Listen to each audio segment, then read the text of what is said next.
What is the best employee onboarding process? We see companies going from chaos to clarity with this one shift. You don't need to guess. There is a proven onboarding process, and I'll walk you through it. What separates top performing companies from everyone else usually comes down to this. At the end of the video, you will understand what the best onboarding processes have in common and how to implement those.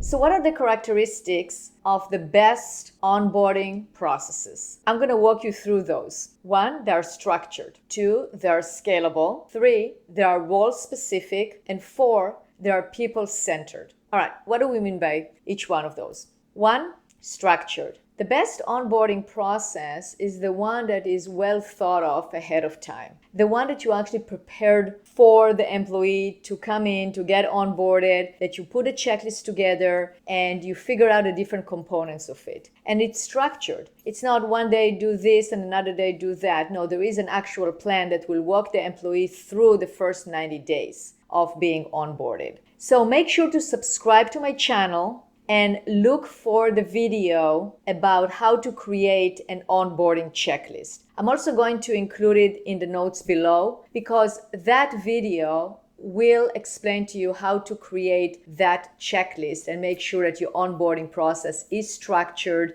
and contains the different sections that have to be in when you're onboarding a new employee. The other component of the best onboarding process is that it is scalable. What do we mean by that? It means that you can use that onboarding process to onboard different employees. You might say, yes, Adi, but you just said that they have to be role specific. Yes, definitely the process has to be role specific, but if it is scalable, the framework itself can be scaled, can be adjusted and adapted to the different roles. Again, when you listen to my video about how to create the onboarding checklist, one of the first things you're going to do is you're going to create a general onboarding for everyone. So when somebody comes on board, first of all, they will understand the general concepts about a company. They will have to understand the mission, the vision, the core values, how the company operates, why are you operating at all, what's your why, what are you producing, what are you delivering. All of that has to be explained very well as the number 1, or it's actually section number 2 in the checklist. So that, if that exists, then the rest of it are going to be role specific, but they're going to again have a certain structure to them. So then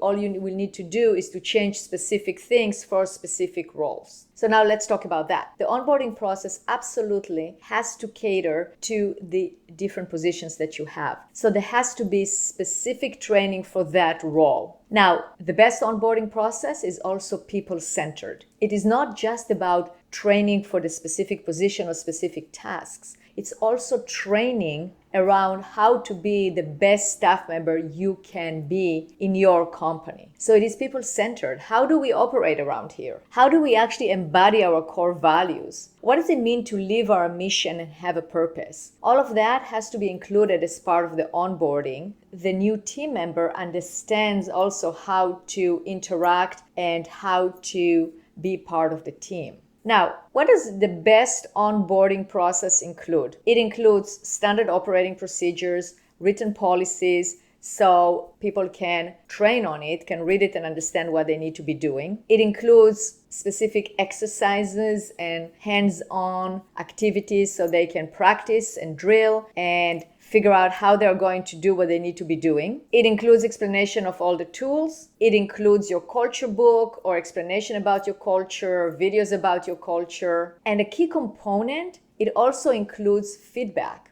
And remember, it has to be structured. So how do you provide feedback? How does the employee give feedback to you? That is very important as well. It's not just how you are going to give feedback to the new employee. What avenues does the new employee have to give you feedback?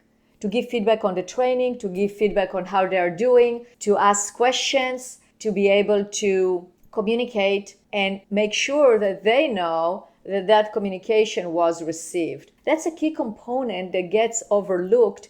And sometimes the feedback is being done on the fly or whenever you have the time or find the time to do that.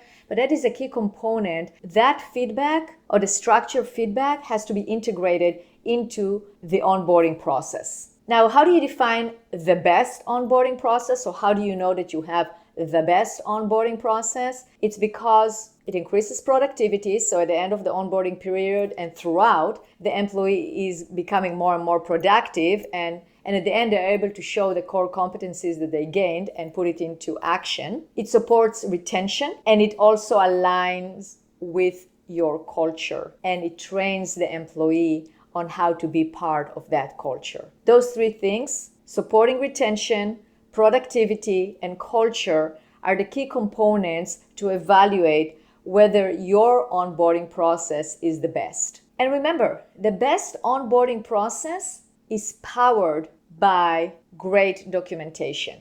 You gotta have those standard operating procedures documented so you are able to train the new employee correctly. So make sure to subscribe to my channel and watch the next video where I go over in detail how to create that effective documentation that everyone in your company can follow.